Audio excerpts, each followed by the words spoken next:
Testing, testing. Hi, if everyone could please enter the sanctuary and take a seat, please.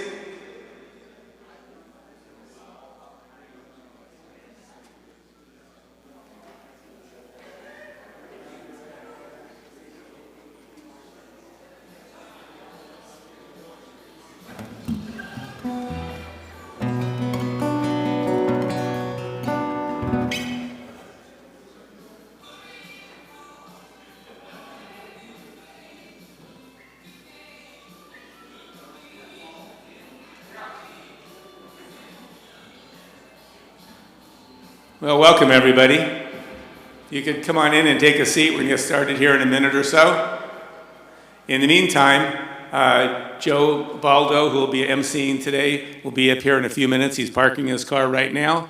And while we're waiting for him, we're going to have a little entertainment by one of our favorites, Dan Hofstadt.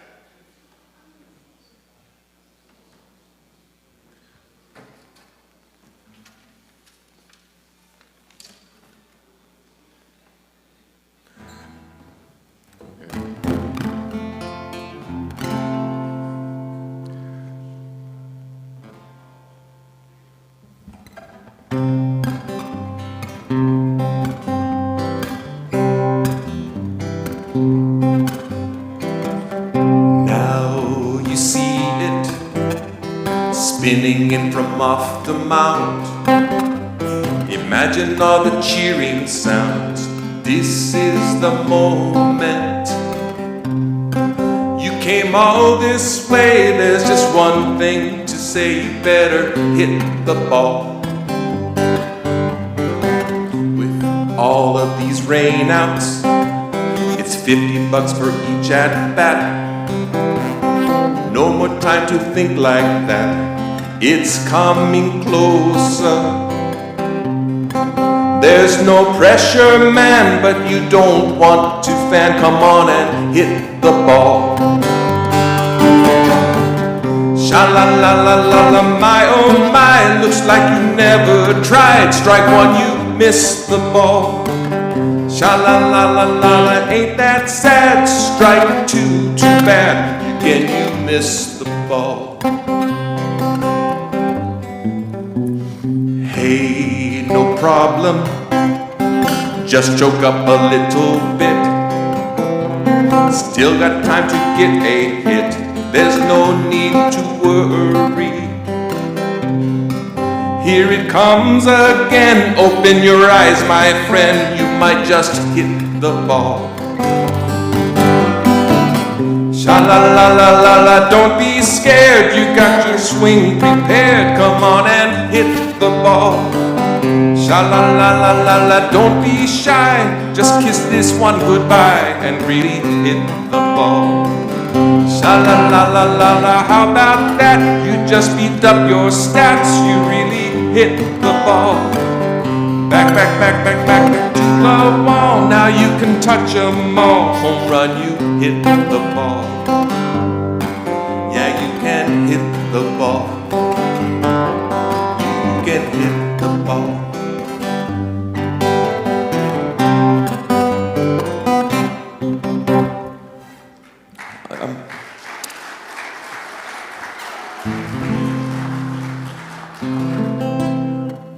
I feel a little empty not having Raleigh next to me, and he sends his best and says hello.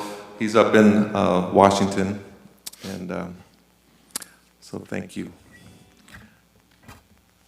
Another one? Or? Yeah, oh yeah, Joe will be here. Okay. We had a little traffic. Oh, he's here. Okay, but yeah, please give us one more. Okay. Well, for those of you who might not know, most of you do, but my brother and I, in the years going to the Las Vegas reunion that Neil organized, we would sing these silly songs on Saturday nights, and it became a tradition that Neil encouraged and gave us the opportunity to do. And you know, if it wasn't for him, that probably never would have happened. And this is our tribute to him, and we really appreciate all he did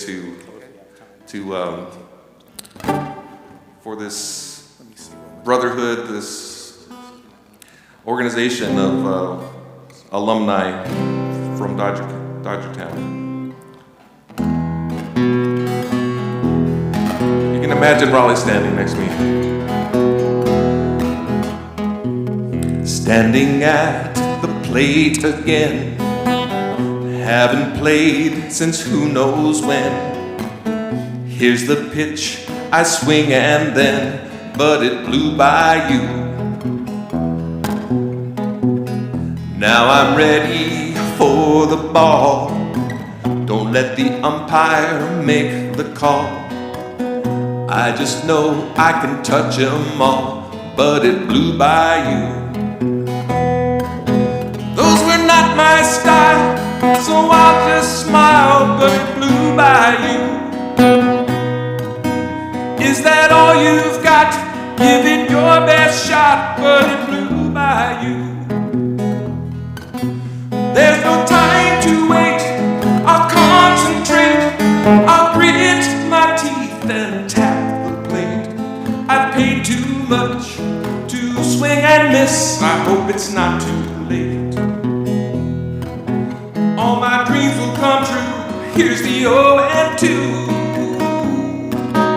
But it blew by you.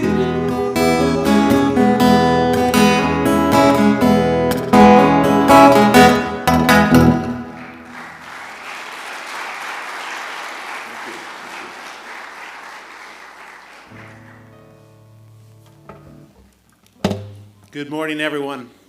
My gosh, it's good to see everybody here. It's afternoon already, isn't it? Good afternoon. Thank you all for taking some of your very valuable time out of your busy lives to join Sue, family, friends, co-workers, and of course, Neil's baseball brothers and sisters. I know that everyone present today has been uniquely touched by our lovable, talented, and one-of-a-kind Neil.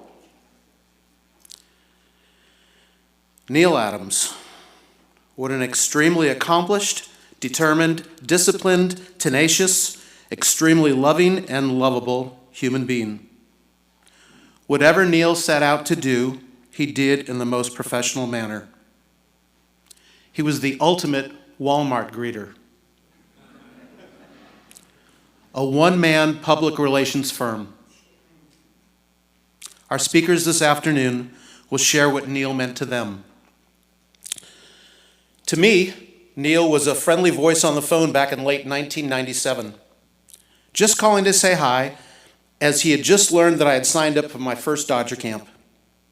A few months later, Neil became a prophet to me. At the first night of camp, he came up to me and put his arm around me during the welcome cocktail party and said, "Joe, just look around. All these guys are going to be like your new best friends."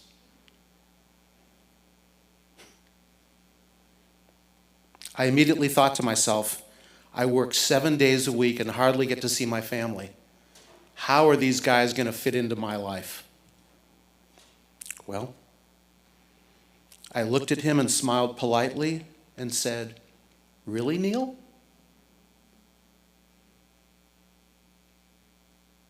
I was sure he was wrong, but in just a few short, incredibly fun days, I realized that I was the one who was wrong. From that week on, Neil became a great mentor to me, one of my most cherished friends, and a loving older brother that I'd never had. Neil, as I told you shortly before you passed, thank you so much for being all those things to me. God richly blessed me when he brought you into my life. I love you, Neil. We all do. Next up, we have Gary Stern, who's going to share a little bit about some fun things we didn't know about Neil. Me just meeting him back in 97, 98. Some of you were blessed to know him much earlier. But for those of you who met him later on in life, there's some cool stuff we're going to learn now. Good, how are you? I'll hug you later.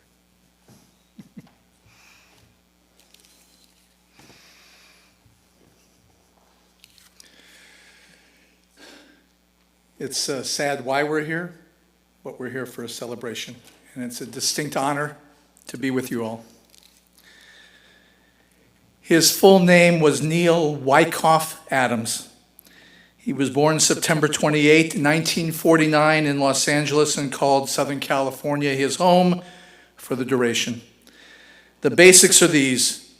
He went on to his field of dreams on January 14, 2023, survived by his beloved wife Sue after a 54-year marriage. He and Sue spent the last few years in Camarillo after many years in Tarzana. Neil and Sue would not be pleased with me unless I also stated that Neil was likewise survived by Hank Henry Aaron, Pee Wee Reese, Jackie Robinson, and Roxy Campanella, their beloved cats. Neil attended Fairfax High School, and this might surprise you. He was a standout gymnast at Fairfax. After a stint at Valley College, Neil served in the United States Navy during the turbulent late 1960s, where he spent much of his time on the USS Ashtabula. The Ashtabula was a fleet oiler that served the United States from 1943 to 1991. It was named after the city of Ashtabula and the Ashtabula River in northeast Ohio. I know, I have no clue. Her home port was Long Beach with deployments to the Far East and Vietnam. After his military service, Neil worked for Ralph's Market and soon became a store manager. But Neil and Sue wanted more, and soon they started their own auto, stereo, and body shop business. Some years later, Neil had the chance to join his close friends, the brothers Sherman, Steve and Jeff, and their H.J. Sherman Company, pioneers in working closely with manufacturers to produce better quality, inspirational, and religious jewelry and other products. It was not long before Neil was a major part of the continued success of the company, handling orders and shipments nationwide. After a long and close association with Jeff and Steve, Neil joined Sue in her increasingly successful swap meet business with popular locations in Ventura and Santa Barbara. At the same time, they managed major estate sales throughout Southern California. Oh yes, baseball. Neil Adams was a Dodger fan his entire life, and not just any fan. When the Dodgers celebrated their 50th anniversary in Los Angeles, they produced a series of fan memories that ran on their broadcast that year. How many of you remember that? One such video was of Neil Adams sitting alone in an empty Dodger Stadium reminiscing about games with his father in the Coliseum. Finally, in 1984, Neil heard about this new thing called the Dodgers Fantasy Camp in Vero Beach, Florida, begun the previous year. Neil fell in love for a second time in his life and pretty much took up residency at the annual and semi-annual camps, including separate Hall of Fame camps from February 1986 to 1991. Neil immediately learned about the establishment by camp pioneers Tom Chandler and Len Blonder, both of whom are here, of Dodgertown West, and in 1985 joined the local gathering of camp alumni on Sundays for baseball and friendship. No one ever believed more in our mission than did Neil. Quote, "To continue the camaraderie experienced at Dodgertown by playing baseball for the enjoyment of the game, for the love of the game, and in the spirit of fair play, regardless of a player's ability, and with the safety of all of paramount importance."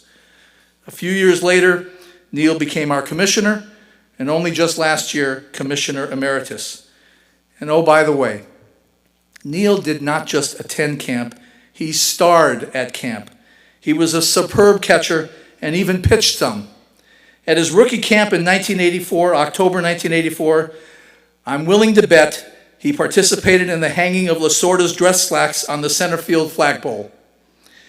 He brought home countless Potato Head Awards, Golden Nail Awards, the Roy Campanella Award in 1992, which meant so much to him, and multiple All-Star selection. He had over 230 hits at camp, placing in the top 10 all-time, and was in the top 10 all-time in at-bats, and of course, most camps attended. When you spend hours and hours with a person, there is a tendency for the years to blend together and for the memories to fade. Not with Neil. Each and every moment with Neil Adams was a moment to be treasured. Every story about Campanella, Drysdale, Carl, Duke, Ralph, Clem, and Preacher. Oh my, the stories about Preacher were worth a second helping, and believe me, I asked for second helpings. Eventually, the awards came Neil's way, honors from Dodgertown West and from camp. Neil was one of the 2 inaugural Camp Hall of Famers with Walt Benson in 1993. Neil never could get comfortable with the awards. He was a giver. Receiving did not come as easily to him. It is not an uncommon thing, I think, among human beings. So many people do not feel themselves worthy of attention, praise, honors, and yes, love. But let me assure you that Neil Adams was a man who made his mark on countless baseball fantasy fanatics, a man who cared deeply that others have the opportunity for a joy that he knew was theirs if only they would sign up for the next reunion, the next camp, the next season of DTW. In the final analysis, there are the immortal words found on Jackie Robinson's tombstone at Cypress Hill Cemetery in Brooklyn, New York. Quote, "A life is not important except in the impact it has on other lives. Thank you, Neil, for a life of immeasurable importance." And finally, speaking on behalf of Sue, she has encouraged charitable donations in Neil's memory. For children facing the daily challenges of living, you can donate to the Shriners Children's Hospital. Just go to their website. A number of us, Neil was on a text group with myself and Dave Gordon, Dick Greenblatt, and others. And a number of us gave to Kershaw's Challenge or the Justin Turner Foundation or the Dodgers Dream Foundation, and I encourage all of them. Thank you.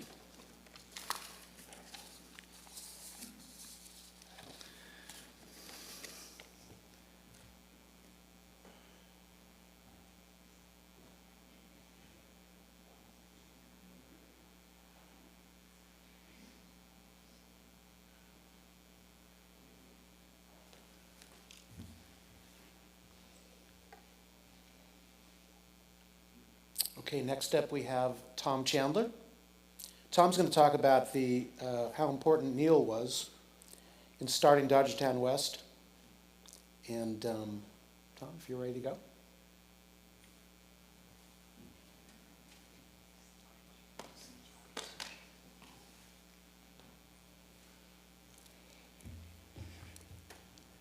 I miss you guys. I miss playing with you. I miss having reasons to be together. And another way of Neil organizing us today, I'm sure he's pleased to see us all together. I want to start with just a comment about the beginning. Probably most of you know, but it was based on the camp in '84, second camp, and we all came back on a big 747 in Orlando, LA, and Lenny and I were talking, easy to get around in those planes. We're saying, man, we're in our 40s and we can still play baseball. Who knew? But there's no place to play. And I said, let's see if we can get some interest of other guys that are on the plane. Maybe we can get something together. And we went around and found out that the interest was generally positive into the point where they were ready to go. And this was October of '84. We had our first game November 4th. 2 weeks later, everybody chipped in $10. We got equipment. We had a field, Redondo Beach High School. We threw a bat to get a manager and pick teams, and played every 2 weeks. All of that was the foundation, and I'm proud of that, and I'm thankful for that, and I'm blessed by having so many of you who have been volunteers because of your love of the game, your love of the Dodgers, and your love of playing together, to put time in, so much time. I talked to Gary Turner, 10 years doing the, helping to put the teams together with pool players, and he said he loved doing it. Well, we all wanted to make this work, and I'm just so thankful for all of you that put that time in. But despite all that Mark's done, Dan's done, all of you guys have done, Neil immediately rose to the top. He was a year or two, whatever it was, after us. And it was about the time, a year or two later, that I was putting together the executive committee, and of course Neil was champing at the bit to get involved. And I want to mention two things about Neil's contribution, because it was the most significant in retrospect at the time. What he did was allow this to be going into its 40th year next November, this November. Why? Because he was so passionate about it. He pushed himself on the stadium, or I guess the stage, or whatever it was done. I was never there when he was there in future years, but he got himself into a position where he could recruit some of you and other players who were in this general area who could continue coming out. Because that first game we had 18 guys, and probably the second year we had 18 guys. And so it's such a huge contribution for him to go every year, talk it up, get people on the list, recruit, send letters out, and get them involved. And I'm sure many of you have personal recollection of how that might have affected you. I just don't want that ever to be forgotten about that contribution. We would not have lasted this long if there wasn't that put in place by Neil for his love of the game and the love of the organization. The second thing I have to point out was a glaring error on my part. I said, Neil, you know, we've got 40 guys now or whatever, but he wants to do 4 teams and play every week. And I said, it's never going to work. We don't have enough people. You know, we've got 4 teams, 10 guys. He says, let me see if I can figure it out here. He had a simple solution. Guys would play both games that day. What? Double headers? I mean, they couldn't get enough. And you know, maybe that would have happened anyway. But the way his vision and the way he looked at it was really what's carried this all of this time, because it's the foundation, you know, Len and I put in place, but the building, the architecture, the structure is really all because of Neil, and we've all benefited from it immensely. There are many things I could say in terms of the personal part and the relationships. I'll just tell you one very simple thing that to me epitomizes the way Neil thinks and was as a person. I never had a phone call with him. I never met with him that he didn't say hi to Francie. God bless you, Neil.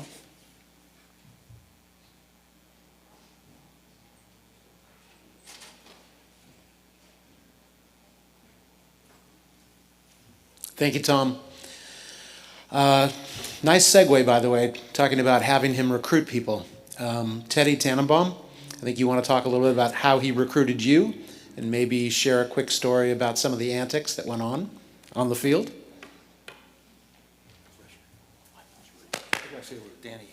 Okay. Quick timeout. By the way, all you Sherman and Company co-workers of Neil, we apologize that there's so much baseball involved in this, but I promise you we're going to be talking about work also, okay? So just hang in there with us. Thanks, Joe. Well, you know, look at this. Kind of like Frankie Pentangeli at the Senate hearings, more people here in the ballpark. So I met Neil at Dodger Camp. I went in February of '92. I had no idea about Dodgertown West. In fact, I don't even think I actually met Neil at camp, but I know he was there. After the camp, which, you know, was interesting to me, but was not, you know, I got to play a little baseball. I'd never played baseball as a kid, so that was my first experience. And Is Carl here? Where's Carl? Carl, I knew you're here. Yeah, there you go. The first game I played when we played at Commerce, Carl says to me, he says, you play ball as a kid? I said, no. He goes, yeah, you got no instinct. So, Howard was the manager and Carl was the assistant manager. Anyway, I get this letter from Neil Adams saying, in the spirit, the camaraderie of Dodgertown West, we play baseball on Sundays in, I don't know, it was Redondo then, or maybe Veterans in Commerce, right? So I had my letter and I wrote out directions to get there, and I drove there, and I had my Dodger uniform, and they choose up sides and got to play. That was 31 years ago. And Neil made me feel really welcome that day and every day forward.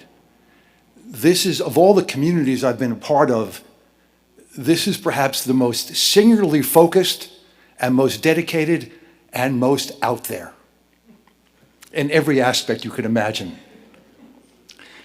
Where else do you see a bunch of old guys running around looking like they were in pajamas playing baseball? When we tell people we play baseball, they go, really? Softball? No, baseball. Baseball? Really? Like on TV? Not exactly. What Neil did for all those years and what he's done here today, he's created community, sangha in Sanskrit, community where people come together to reinforce and support what they do together. I don't know if some of you remember, we used to have newsletters, right? Printed newsletters. I bought a bunch of newsletters. When we sit out in the reception, I'll have them spread on a table if you want to take a look at them. And letters from Neil. I got a letter from Neil inviting me to one of the Vegas tournaments, right? And he says, if you don't like your team or your manager, suck it up. He said, in the letter, he said, I think I was on Howard's team one year in Vegas, and he says, if you have any questions or need anything, give me a call. If you don't need anything, call Howard.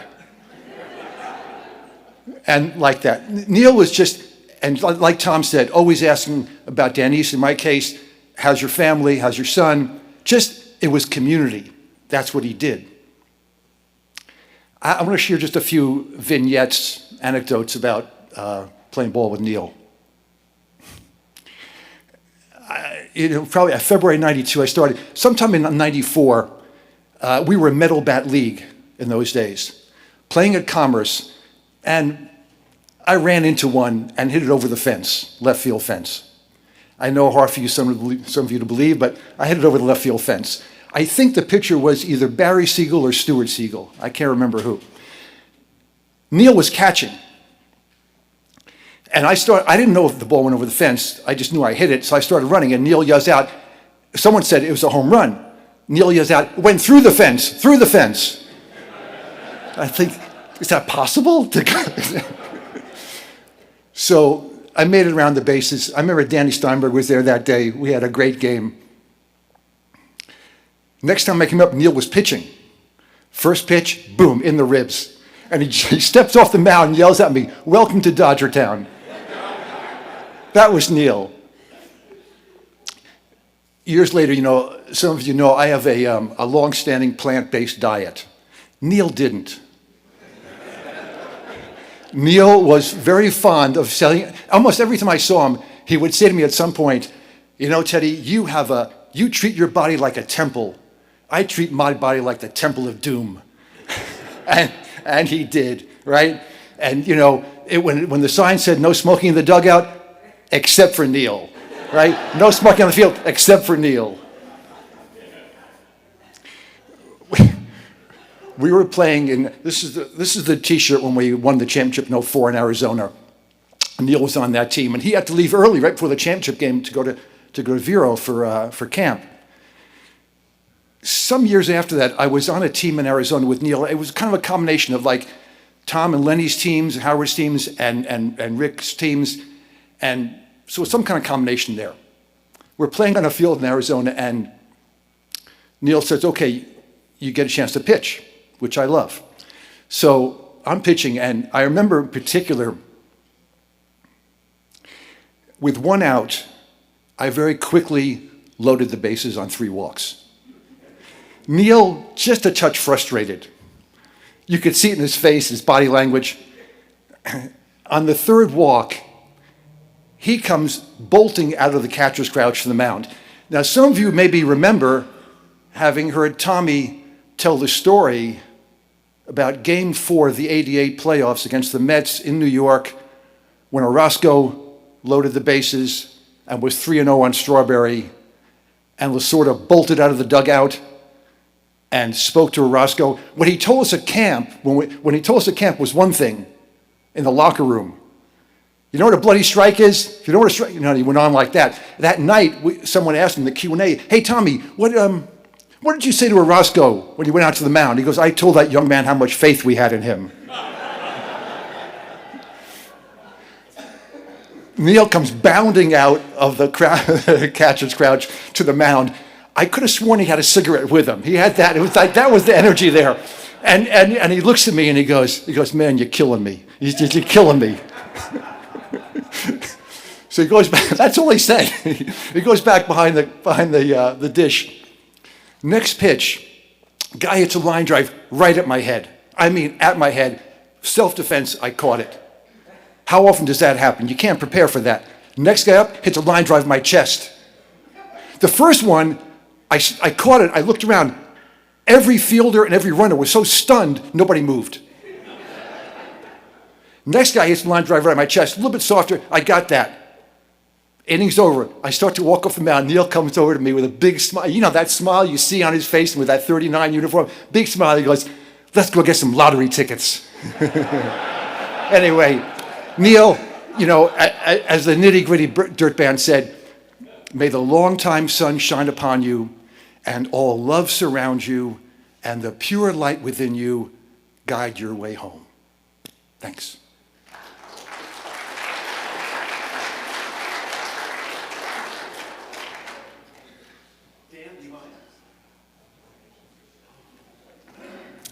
All right, we're going to have Dan do a quick song, and then Dan Roman, you're up next.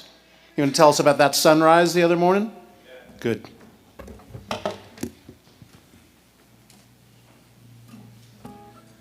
Teddy Ball Game, thank you. It was great to hear from you.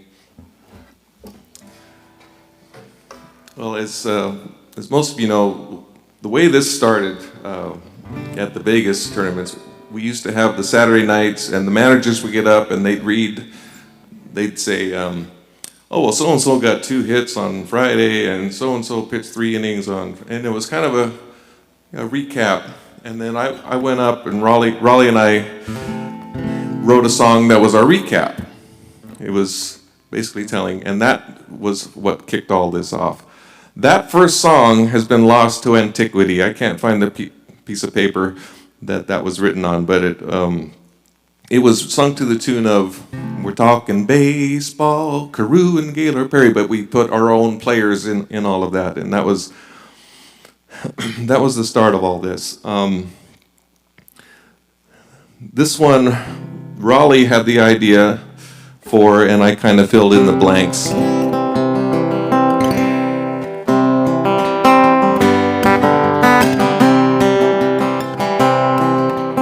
Driving to the city of Las Vegas, I-15 northbound, all the way. I take a sick day, leave early Friday morning, arrive at Durango 1 minute before the game.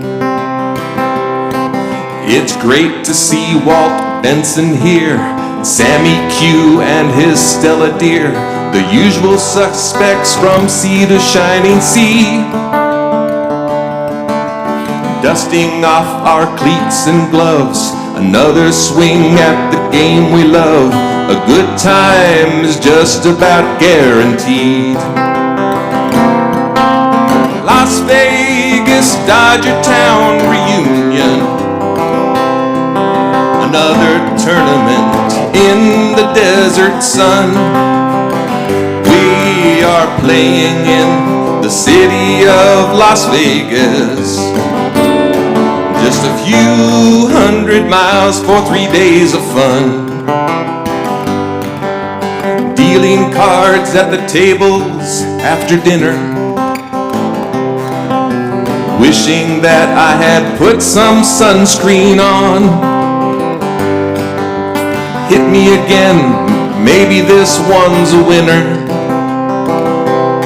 Oh, 22 again, going, going, gone.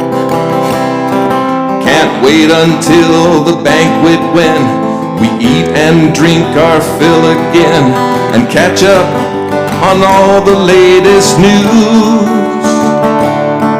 Those brothers pass their songs around. The more you drink, the better they sound. And one more chorus of the Stay in Vero blues. Las Vegas Dodger Town reunion. Another tournament in the desert sun. We are playing in the city of Las Vegas. Just a few hundred miles for 3 days of fun. Sunday in the city of Las Vegas. Stretch those hammies for the final game. Pass around the bag of ibuprofen. Use a designated runner if you pull up lame. Gather up our gear again and say goodbye to all our friends. Like a Koufax fastball, this weekend went too fast. It's 1 for the money, 2 for the show. Southbound on the road we go. These memories I know are gonna last. Las Vegas Dodger Town reunion. Another tournament in the desert sun. We are playing in the city of Las Vegas. Just a few hundred miles for 3 days of fun. Just a few hundred miles for 3 days of fun.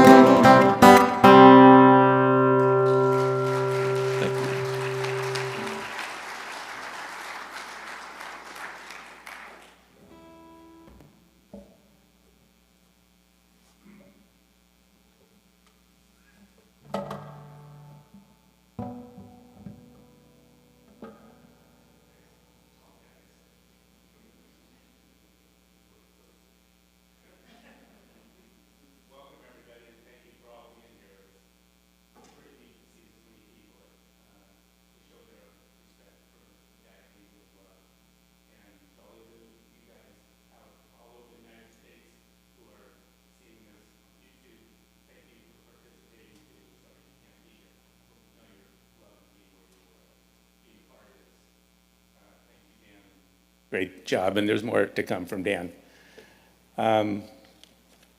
Just a couple of quick things.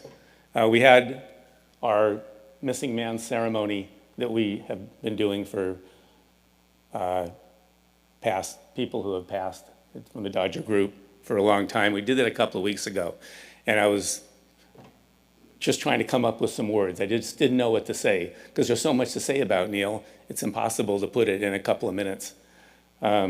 And I'm so glad we're at this location, because I couldn't sleep. I got up about 5 o'clock in the morning, got dressed, and came on the Ventura Freeway right over here. And it goes up a hill, and then it starts going down.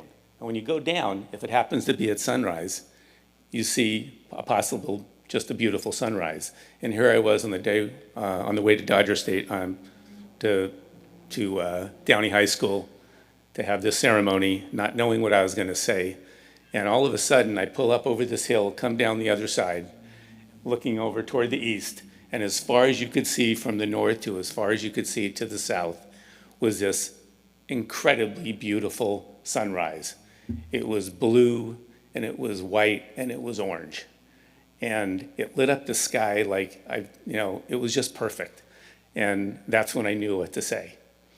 And I realized that Neil had been with us at Dodgertown for just about 40 years. And in 40 years, there are about 52 weeks in a year. That's 2,000 Sundays that he made possible for us. And he lit up our lives like that sky was lit up that day. It was beautiful. I had a reminder from Harold Gainey, who can't be here today. A lot of you old-timers remember Harold. Thank you, Harold, for participating. And he reminded me of the story, real quickie, that I just wanted to tell you. Many of you knew Barry Berman, one of our esteemed catchers for Dodgertown. But he wasn't one that moved a lot, okay? Once Barry got down in his crouch, he was in the crouch. And if a ball was hit over there or a ball was hit, he wasn't getting up to go look at it. So we're in Bakersfield at this tournament, and Neil is pitching. Barry's catching. Neil throws a pitch. Whoever was hitting, I don't remember, but the ball was popped straight up in the air. And Neil said, "Barry, I think you need to take a look at this one." Barry's down in his crouch. He's down here. He looks up. He puts his hand out. The ball falls right into his hand. Probably the only one that he ever caught. And Neil called it in only the way Neil could. It was just great. So that's what I wanted to say about Neil today, although I could talk for 10 hours. But I did want to say one more thing real quickly. Coincidentally, I got a call yesterday from Mark Lewis. And Mark Lewis was Herb and Ann Lewis's, or is Herb and Ann Lewis's son, who I had called months ago, but he never heard the message, and he finally called me back. He had no idea about Neil. But he wanted me to let everyone know that for those who don't, and I didn't, because I kept calling Ann and she never answered, that Ann is doing well. She's still living where she was living, and she is now 104 years old. So I'm sure you're all happy to hear about that, because there's no one better. But thank you very much.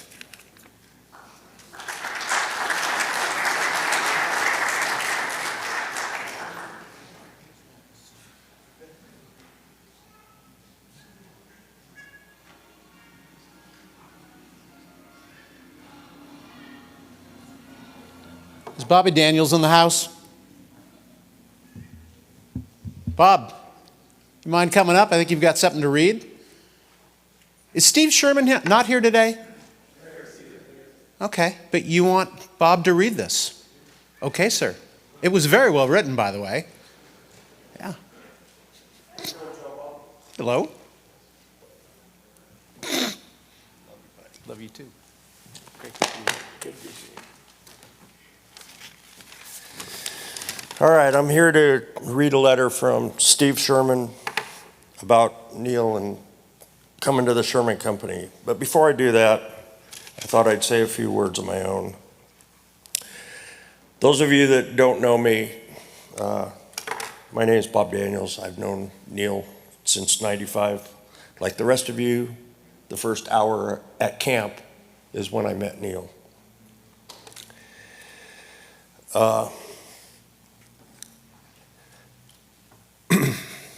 Next to Jeff Sherman, I think I roomed with Neil the longest of anybody. We had 11 straight years at camp together. The reason we were such good roommates is we were always the last ones to go to bed and the first ones up in the morning. The reason most of you saw us out in front of the dining room every morning is when we got up, we had to go get a cup of coffee and have our cigarettes. I was a smoker then, and so was Neil. So that's why everybody says he was the greeter at camp every morning. That's because we were there having a cigarette. Another reason we were such good roommates is the two of us snored like nobody else in the world. Neil always said we could peel wallpaper off the room 3 doors down with the way we snored. In fact, it was so bad one year, Bruce Froming was rooming next to us. He had to be moved to a different room because Neil and I snored so bad. It was fun.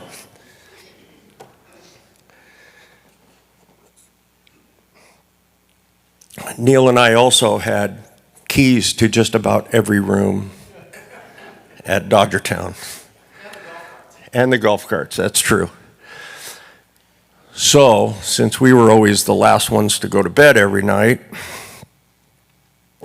a lot of you would get a surprise visit from us in the middle of the night inside your room, waking you up. Yeah, we were having a lot of fun, and there might have been a little alcohol involved prior to. I don't remember. I'll tell you one funny story that happened at one camp, and I don't remember what camp, and I'm not going to name names, but you know who the involved parties were. So we were at camp, and one of our things was to make sure that everybody had fun and everybody treated everybody else with respect and not trying to show up anybody. Well, there was one camper there the first night who we didn't think was taking care of the bar staff very well. So we took this person's clothes, jersey, underwear, everything out of his locker, took it back to the chef, Steve. Steve knew the routine, pulled out some pans, put some water in it, folded up all these clothes, put them in the freezer overnight. We put the stuff back in the guy's locker the next day. How you doing? So, the guy who brought this other guy to camp, he thought Neil and I knew everything going on at camp at all times. So he comes up to us and he goes, Neil, Bobby, you guys know everything going on here. I want you to find out who did that. So we said, sure, we'll look into it. By the end of the week, we finally told him it was us.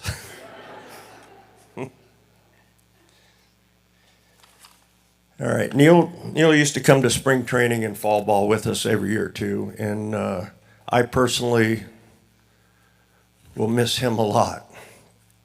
I love the guy, and I know he loved me. All right, so that's enough of me. This is from Steve Sherman, who wrote this about Neil, and I'm just going to read it. He says, in 1988 was one of the most satisfying years of my life. The Dodgers won the National League pennant on a social home run at Shea Stadium. Kirk Gibson's most incredible home run in the World Series.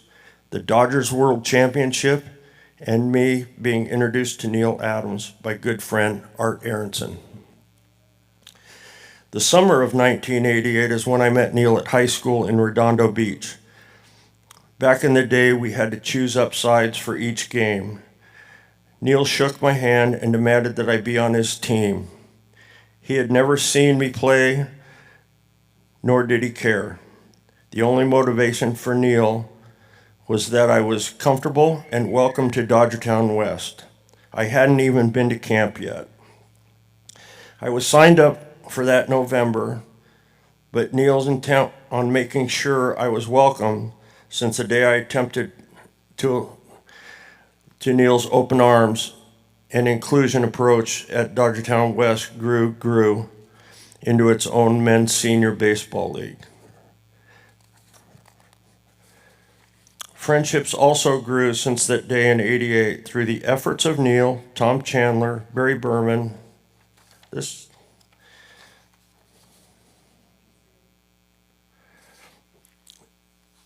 Barry Berman, Dave Blakemore, Harry Wade, Weinstein.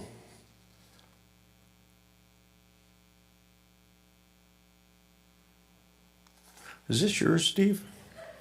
This is Dan's. Sorry. You already heard that from Dan. Neil would appreciate this. Okay, here we go. This is from Steve Sherman. From the moment my brother Jeff introduced me to Neil in the early 90s, I knew he was an exceptional person.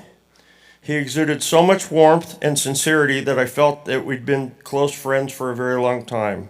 As the years passed, it was apparent that mine was not an uncommon feeling.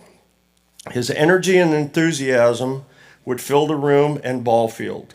Neil never met a stranger, and every person to him was just a friend he hadn't met yet. And that is so true. With his encouragement and infectious optimism, he could lift you up and make your day much brighter, always asking how the family was and how things were going in your life. Like so many of you, I, being Steve, was fortunate to spend quite a bit of baseball time with Neil and at Dodger fantasy camps, Dodgertown West, and countless Dodger games. Between Vinny and Neil, I was kept very versed in the history of the game. Neil was a walking baseball encyclopedia. In recent years, we would enjoy bantering back and forth via text during every Dodger playoff and World Series game. However, he watched both incredible anticipation and tremendous dread for the obvious reasons. We were even able to go to Major League Baseball games together in Atlanta, Denver, St. Louis, while attending conventions in those cities for my company. Brother Jeff and I and our employees, many of whom are here today, were so lucky to work with Neil for 12 years. Whoever created the old adage, never hire a friend or a family member, didn't know Neil. It was a bad idea to hire a self-starter with versatile talents and leadership qualities. One who is always ready and eager to help in any way, make things happen, and get things done properly. If that's the case, then we really blew it. During Neil's first year with the company, we brought him to an annual industry convention. He was asked just to take charge of logistics and set up and tear down the booth, and to step up to help customers if needed at the time. He was just getting to know the line. Well, in typical Neil fashion, he jumped right in to greet the first visitor in the booth. He confidently showed them around with no fear or hesitation. The Neil slogan, "Just do it," definitely applies to him, or the Nike slogan, "Just do it," definitely applies to him. I am deeply thankful for the friendship and loyalty, and I will continue to be inspired by the passion and dedication and demonstrated in all he did and all those it touched. I love him dearly and will miss him terribly. We are blessed to have known him, but Sue, you are the most blessed of all. I always thought of Neil as unstoppable and impersonable. Now he's gone, and that's it. Thank you.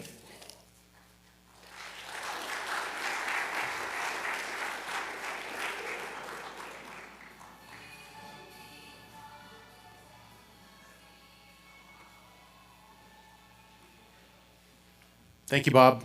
Thank you, Steve. We're going to have Ray Cohen come up in a moment and pray for us, Psalm 23. I'm sorry. Okay. What we want to do very quickly, though, is want to acknowledge someone very special in the room, although everyone is very special.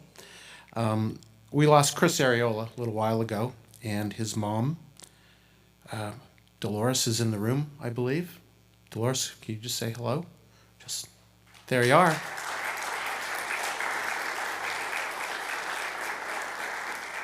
Dolores, thank you on behalf of all of us for raising such an incredible man. Yeah, we're going to leave it at that. There are several, and please forgive me, there's probably many, many more that we failed to remember because we're old. But along with Chris Ariola, we've lost Don Volz, Mark Freeman, Tom Hayden, Herbie Lewis, Joe Mauser, Dennis Martin, Dennis Veltz, Dennis McCroskey, Harry Wade, Harold McIntyre, Barry Berman, Terry Weinstein, and so many others that remain in our heart. And Sal LaRocca, David Blakemore, Sandy, who else? Art Aronson. I didn't even know that. Art, you're alive. It's a miracle. I was...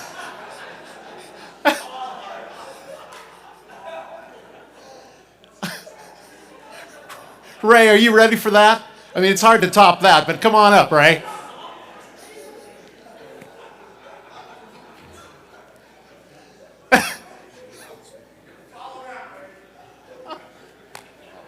It's all yours. This will be one of those stories. Neil's memory is kept alive by us, his friends, and his family, by telling and retelling the stories that made Neil who he was and the reasons we loved him. Tell these stories. I guarantee you that as you tell them, someone, maybe even Sue, will be hearing it for the first time. Sue, Dan, Joe, thank you for honoring me by allowing me to honor Neil, my teammate and my friend. It's said that King David wrote 150 Psalms, but the most famous and widely recognized is Psalm 23. Why? Well, the themes of eternal rest and peace and comfort are so dominant through the 6 short verses. The poem provides hope and encouragement to those of us left behind. Whether you're religious or not, the content seems to be comforting to most of us who read or hear it. I'm going to read it in English, and then I'm going to chant it in Hebrew. If you know it, please join me. The Lord is my shepherd, I shall not want. He maketh me to lie down in green pastures. He leadeth me beside the still waters. He restoreth my soul. He leadeth me in paths of righteousness for his name's sake. Yea, though I walk through the valley of the shadow of death, I will fear no evil, for thou art with me. Thy rod and thy staff, they comfort me. Thou preparest a table before me in the presence of mine enemies. Thou anointest my head with oil, my cup runneth over.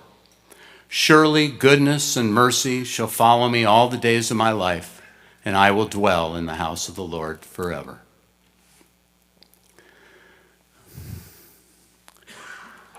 Adonai roi lo exar, bino deshear bitseni, almei menuchot, yenaleini. Nafshi yeshovev, yancheni b'maglei tzedek, yancheni b'maglei tzedek, leman shemo.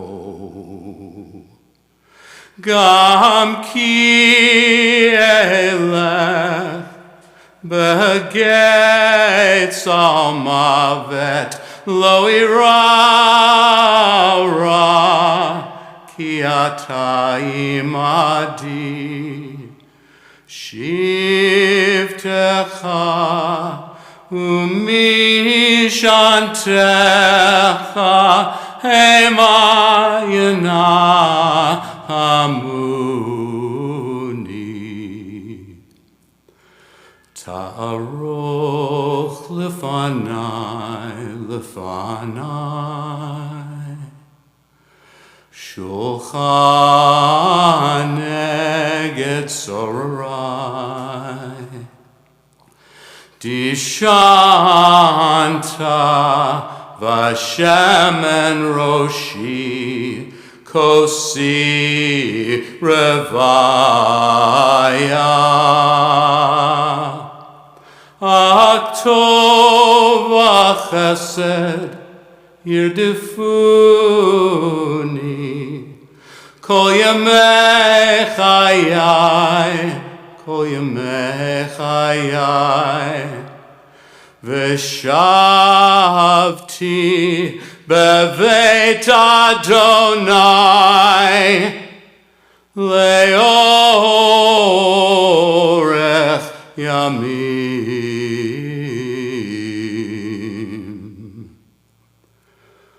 Adonai Roi Lo Echsar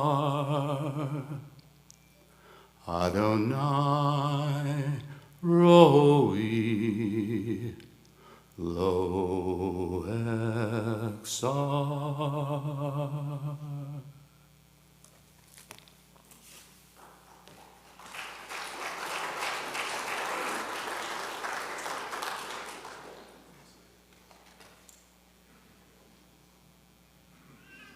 Okay, we're running a little longer than we wanted to, and I'm sure everybody's hungry like I am. So we have two more speakers. So with that in mind, if everyone wouldn't mind, in honor of Neil, if you'd all stand up real quick. 7th inning stretch. Take me out to the ball game. 1, 2, 3. Take me out to the ball game. Take me out with the crowd.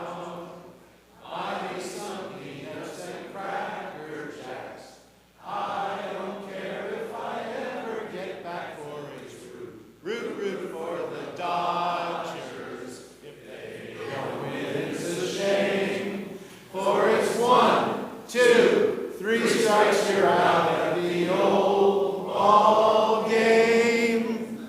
Good job. Thank you very much. Howard Rubin. Do we have Howard Rubin in the house?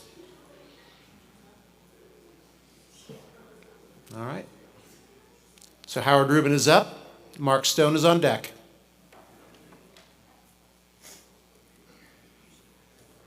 I want to thank Bob Daniels for starting the letter that I wrote.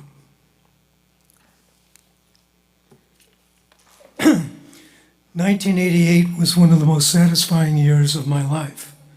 The Dodgers won the National League pennant on a social home run at Shea Stadium, Kirk Gibson's most incredible home run in the World Series, the Dodgers World Championship, and me being introduced to Neil Adams by my good friend Art Aronson. The summer of 1988 is when I met Neil at a high school in Redondo Beach. Back in the day, we had to choose up sides for each game, as Tom mentioned earlier. Neil had never seen me play, nor did he care. The only motivation for Neil was that I was comfortable and welcome to Dodgertown West. I hadn't even been to camp yet, as I was signed up for that November. But Neil was intent on making sure I was welcomed. Since that day, I attempted to emulate Neil's open arms and inclusion approach as DTW grew and grew into its own men's senior baseball league. Friendships also grew since that day in 1988 through the efforts of Neil, Tom Chandler, Barry Berman, Dave Blakemore, Harry Wade, Art Aronson, Mike O'Shea, Dan Roman, Jeff Sherman, Terry Weinstein, Greg Madden, Chris Fabos, Steve Primack, Lewis Russell, Teddy Tannenbaum, and many others. Please excuse me for leaving your names out. All who impacted my life through Dodgertown baseball. I developed lifelong friendships through my association with Dodgers Fantasy Camp and Dodgertown West. When I informed mutual friends Steve Ganley and Jim Weiner on the East Coast of Neil's passing, both sent notes of condolences and asked that I relate their sentiments to Sue. I'm letting all of you know that Neil was loved and cherished all over the country through his relationship with Dodger Fantasy Camp and Dodger Town West, and extended to Japan and I think other countries as well. Neil and Sue's friendship transcended Dodgertown baseball. When Art and I coached kids at Encino Little League, Neil volunteered to help out with mentoring the kids on our team. Neil was always present to lend a hand or to take on a task for his friends and even their families. Rest in peace, old friend. It won't be long before we meet again. If you are playing ball in heaven, please remember to pick me to play on your team. Love, Howard.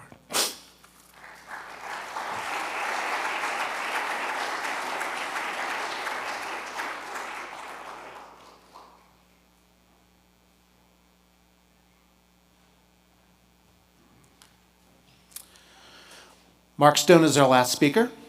And after that, we're going to have one final musical tribute, unless Dan tells me something else. Photo montage. It wasn't on my list, but we certainly have it. Okay, so will that be before Dan? Okay. So we've got Mark Stone, a photo montage, and then a song about Neil, honoring Neil, by the Hofstede brothers, Raleigh and Dan. Mark? Thank you, sir.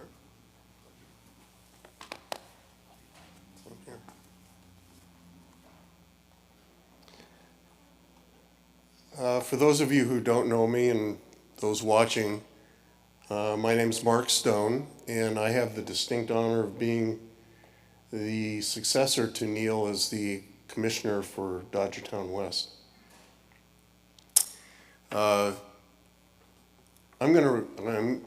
My job up here is to read an email that we got from friends up north. But before that, I'd just like to make a couple of comments. I, like all of you, met Neil at my first fantasy camp. And he coaxed me into coming out to Dodgertown West, which I subsequently at one point in time found out that Dodgertown West is the inspiration for Men's Senior Baseball League, which started a few years afterwards. Neil was the kind of guy, I went to the spring 1999 fantasy camp and met Neil there, and wasn't really into playing organized baseball at the point in time, but Neil was on the phone constantly with me, urging me to come out, persistently urging me to come out during the summer to play. And I finally did play and started in the fall of 1999 and was immediately enthralled with the idea of playing baseball again. So for that, I thank Neil immensely. Another precursor before I read this,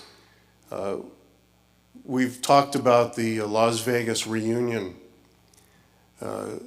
Over the years, the Las Vegas reunion has kind of morphed a little bit from simply being a reunion of the fantasy campers coming to Las Vegas and having a tournament, to then moving into a tournament against other leagues such as our own. One of those leagues is the West Coast Fantasy Baseball Association, which, although is comprised of, is based on the Hated Ones fantasy camp, the Giants, and the A's. The guys that are part of the association are terrific guys, and we enjoy seeing them. In fact, after, I believe it was the first camp, first tournament I believe was in Bakersfield, before the Vegas tournament, or vice versa. But ultimately what we ended up doing, Dodgertown West and West Coast Fantasy Baseball began holding tournaments approximately one a month or one every other month. We played in Bakersfield, we played at Point Loma, we played in Palm Springs, we played in Lodi, and others have come and gone over the time. But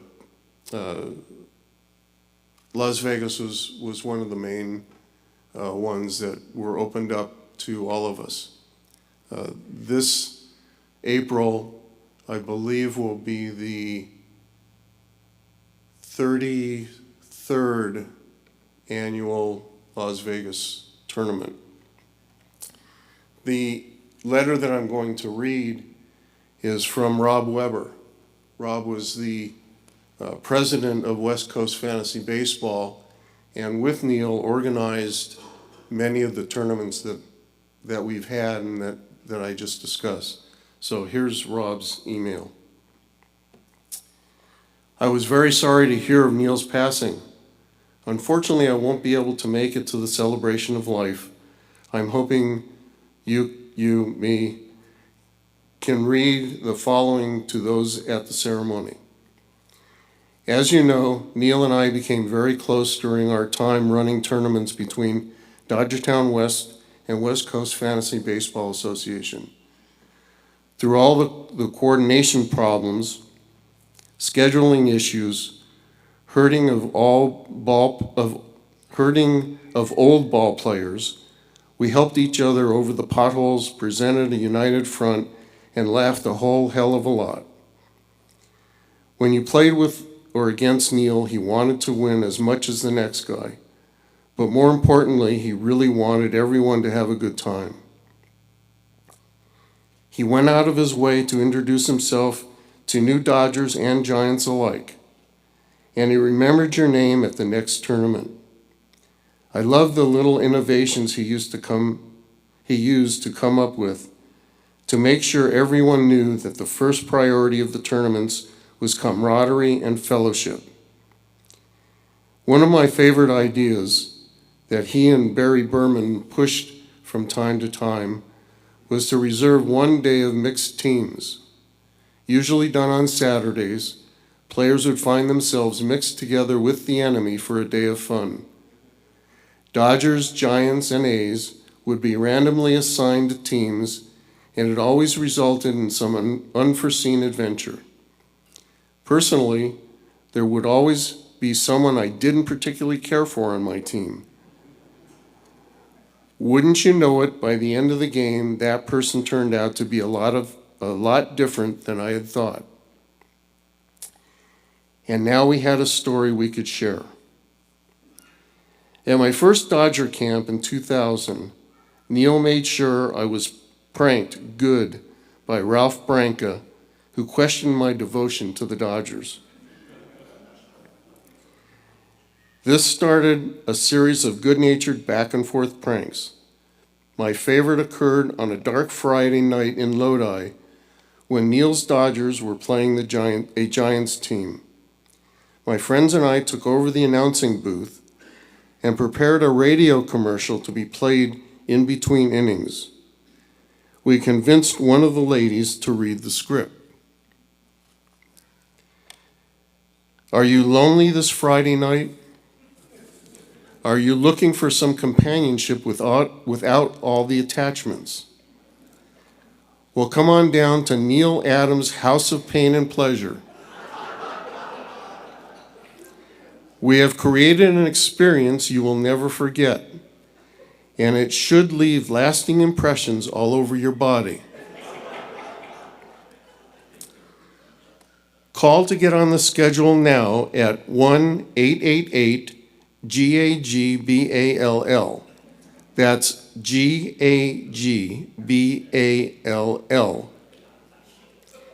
Your fantasy evening awaits you at Neil Adams' House of Pain and Pleasure. And for those of you looking for a discount, mention Bob Daniels at the door, and you'll get 20% off. Thank you.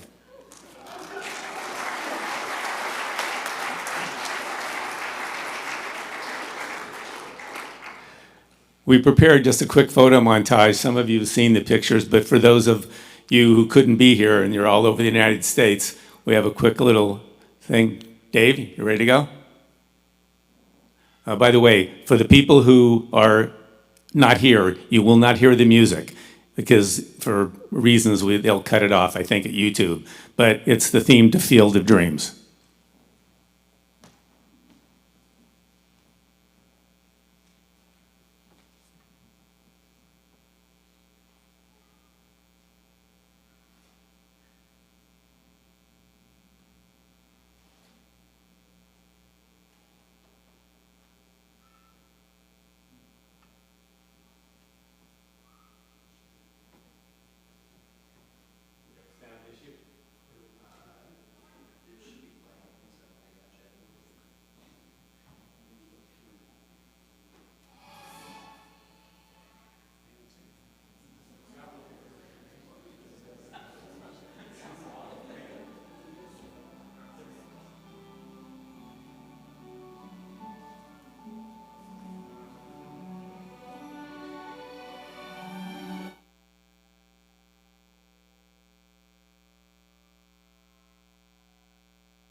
Okay, while Dan is setting up, this will be our closing song.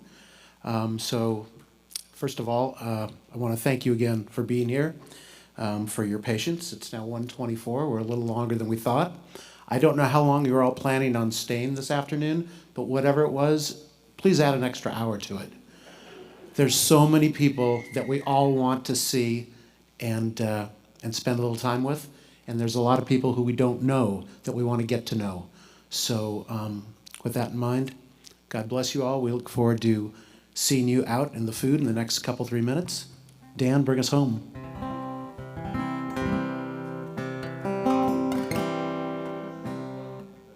I put together for Neil.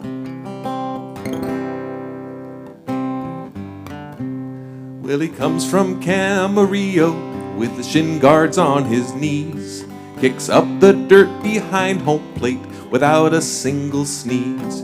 He got a pass to Vero Beach from his dear sweet Sue. You see him out there every year, bleeding Dodger blue. Oh, Neil Adams, see you on the field. I'll be there just as soon as my hamstring has been healed. The campers out on the left coast became Dodgertown West. How it grew from 2 teams up to 6, he never would have guessed. Now he is commissioner, and he ain't no fool, but it still takes him 10 emails to explain the stealing rule. Oh, Neil Adams, what team am I on? I lost the email that you sent, it's going, gone. He wears the tools of ignorance, he still think it's bliss to wiggle waggle signs back there and make the batters miss. And when he's in the batter's box, he keeps the game alive by spraying balls to every field with his patented line drives. Oh, Neil Adams, the check is in the mail. I can't help it if the mailman's riding on a snail. He organizes tournaments in Vegas, he's the king. I may not always get to pitch, but at least he lets me sing. He pays up front to put them on, he's always in the red. If you don't pay, he'll call a pitch, aiming for your head. Oh, Neil Adams, let's suit up and play. Thanks for everything you've done, Hall of Famer all the way. Oh, Neil Adams, let's suit up and play. Thanks for everything you've done, Hall of Famer all the way.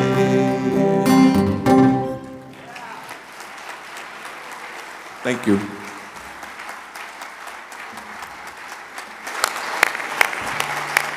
Outstanding. Outstanding.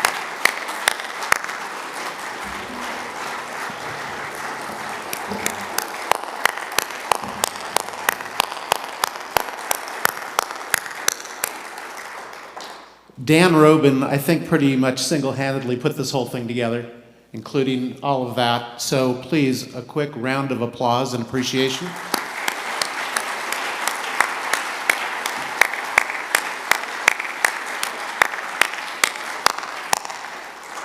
I wish everyone a good afternoon, a good lunch, and I look forward to seeing y'all.